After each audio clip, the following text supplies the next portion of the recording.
If you happen to be a fan of strategy games, you've no doubt heard of Sword of the Stars from developer Kerberos Productions. The 8-man team has been hard at work developing a unique spin-off of the franchise, and thus Sword of the Stars The Pit was born.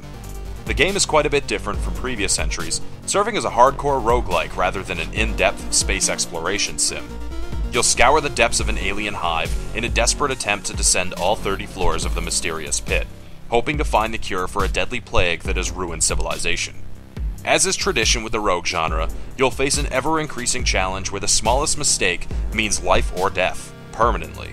The Pit is available through Steam and Gamersgate for only $10, but is the Pit worth descending? Let's find out.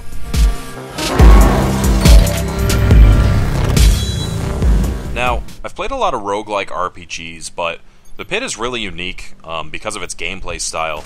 It's very different because it's sort of a semi-turn-based adventure, and now what I mean by that is that you're not actually using action points to move and attack, or being forced to click end turn after every action. Instead, the developers have allowed for free movement with the WASD keys, and the ability to attack using the mouse.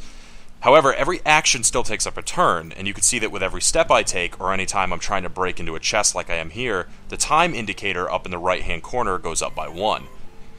So now I'm currently trying to pick the lock on a door, and that requires 2 turns. And after every turn, your opponents also get a turn.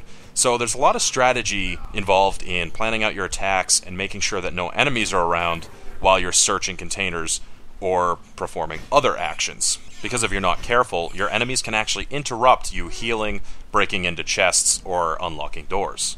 So now in my inventory screen, you can see that it's very similar to other games of this genre, and every item or weapon takes up a certain number of tiles, and there's no way to increase this limit throughout the game, so you really have to be aware of what you're picking up and leaving behind.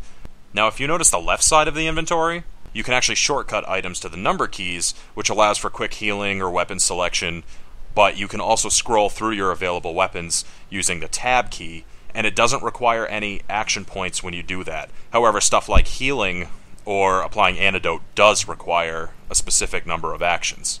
Now the whole point of every floor is pretty much just to make it from one side of the floor to the other. You're just trying to find the exit while clearing out all of the creatures that are on that particular level, so that in case you need to come back for any reason, like to open up any chests that you missed, it'll be very easy to do so.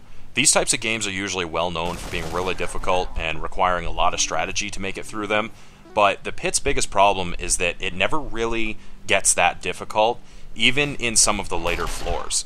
There are 3 different characters that you can play as. There's a Marine, an Engineer, and a Scout, and each one has their own unique abilities and strengths and are better at certain skills than others, but these skills never really seem to come into play, especially in the case of lockpicking. You can actually stand in front of a door and just keep trying to pick the lock over and over and over, and every time you do, you actually gain experience and have a chance for your lockpicking skill to go up. Now, the other major issue with the game is the graphics. And a lot of the graphics are just recycled through the whole experience, including a lot of the monsters that you're going to see. So there's not that much of a variety, which is hugely disappointing for this kind of game. It's not so bad on your first playthrough, but if you try to play through it with a second character, you're going to get bored with the graphics really quick. On the plus side though, the game does feature randomized dungeons, so every playthrough will be entirely different, and there's a good reason to go back.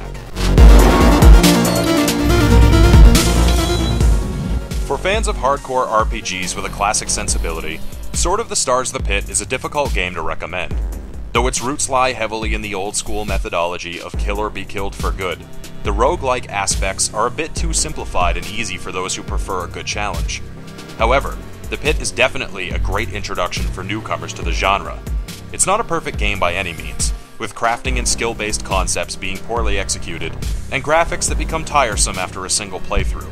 But all in all, it's a fun experience that many will enjoy. And with such a low price tag, there are very few dungeon crawlers that offer the same satisfaction as The Pit.